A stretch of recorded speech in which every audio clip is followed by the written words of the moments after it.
Hi hello എല്ലാവർക്കും കിളിക്കൂട്ടിലേക്ക് സ്വാഗതം. നമ്മൾ ഇന്നൊരു ബോട്ടിലാട്ടാണ് ചെയ്യാൻ പോകുന്നത്. വെറും അരിമണി ഉപയോഗിച്ച് നമുക്കൊരു അടിപൊളി ബോട്ടിലാട്ട് ചെയ്യാം. ഇതിനായി ആദ്യം നമ്മൾ അരിമണി ഒന്ന് കളർ മാറ്റിയെടുക്കണം. പല കളറാക്കിയിട്ടൊക്കെ നമുക്ക് അക്രിലിക് പെയിന്റില് മുക്കിയെടുക്കാം.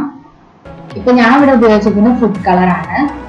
യെല്ലോയും റെഡും കളർ എടുത്ത് അത് അരിമണി മിക്സ് ചെയ്ത് ഞാൻ ഡ്രൈ ചെയ്തെടുത്തതാണിത്. ഇതിന് പകരമായിട്ട് നമ്മൾ ഉജാല എടുത്തിട്ട് വയലറ്റ് കളർ അരിയാക്കി എടുക്കാം. കോഫി പൗഡർ കുറച്ച് വെള്ളത്തിൽ കലക്കി നമുക്ക് ബ്രൗൺ കളർ അരിയാക്കി എടുക്കാം. അങ്ങനെ നമുക്ക് അരിയുടെ കളറൊന്ന് മാറ്റിയെടുത്തിട്ട് ഏത് കളർ വേണമെങ്കിൽ ആക്കിയിട്ട് നമുക്ക് അടിപൊളി ബോട്ടിലാട്ട് ചെയ്യാം.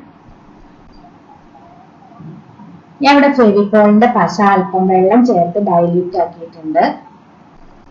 ഇത് നമുക്കൊരു ബ്രഷ് വെച്ച് കുപ്പിയിൽ തേച്ചു കൊടുക്കാം.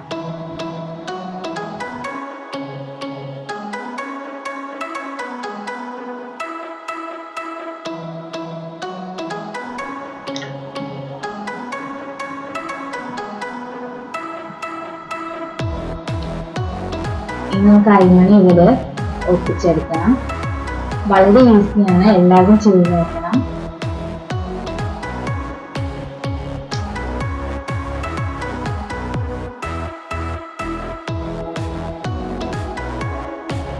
പിന്നെ നിങ്ങൾ എൻ്റെ ചാനൽ സബ്സ്ക്രൈബ് ചെയ്തിട്ടില്ലെങ്കിൽ ഒന്ന് സബ്സ്ക്രൈബ് ചെയ്യണേ.